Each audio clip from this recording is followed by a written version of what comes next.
የቅባት ምግቦችዎን ማስተካከል። ሁሉም ቅባቶች መጥፎ ናቸው ብለው አይገምቱ። ጥሩ ያልሆኑ አሉ። ዘዴው እንደ አቅምዎ መጠን የተለያዩ የቅባት ምግቦችን ለጤንነትዎ በሚጠቅም ሁኔታ እያደባለቁ መብላት ነው። ዋናው ነገር ተትረፍርፈው ክብደትዎ ጨምሮ ጤናዎ እንዳይስተጓጎል ይጠንቀቁ።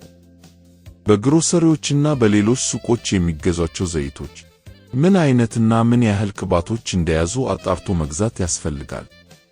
ከኮሌስትሮል ነፃ የሚለውን የንግድ ማስታወቂያ ብቻ ማመን ጥሩ አይደለም። የሚቀነሱ ምግቦች። ትራንስ ቅባቶች ያሏቸውን ምግቦች ላለመብላት ይሞክሩ። እነዚህ ቅባቶች በብዙ ምግቦች ውስጥ ይገኛሉ። ለምሳሌ የገበታ ቅቤ በንግድ ድርጅቶች በሚዘጋጁ የጣፋጭ ምግቦችና ጥብሳጥብስ ምግቦች ውስጥ ይገኛል።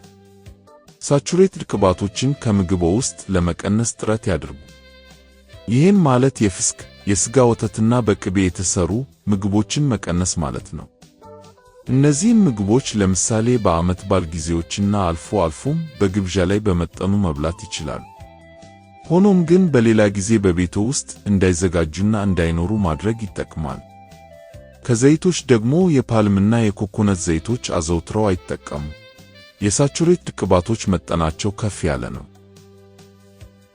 የሚጨመሩ ምግቦች።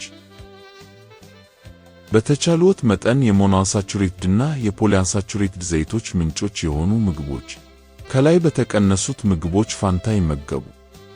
የሞኖአንሳቹሬትድ ዘይቶች ዋናው ምንጭ የወይራ ዘይት ስለሆነ ምግቦችን በዚሁ ማዘጋጀት ይቻላል። ነገር ግን የዚህ ዘይት ውድ መሆን በስፋት ለመጠቀም ያስቸግር ይሆናል።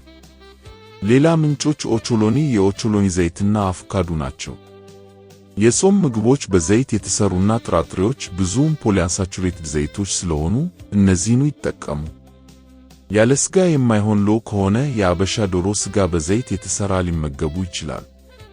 የበሬና የበግ ስጋ ብዙ ሳቹሬትድ ቅባቶች ያለው ሲሆን በዶሮ ስጋ ግን የእነዚህ ቅባቶች መጠን መለስተኛ ነው።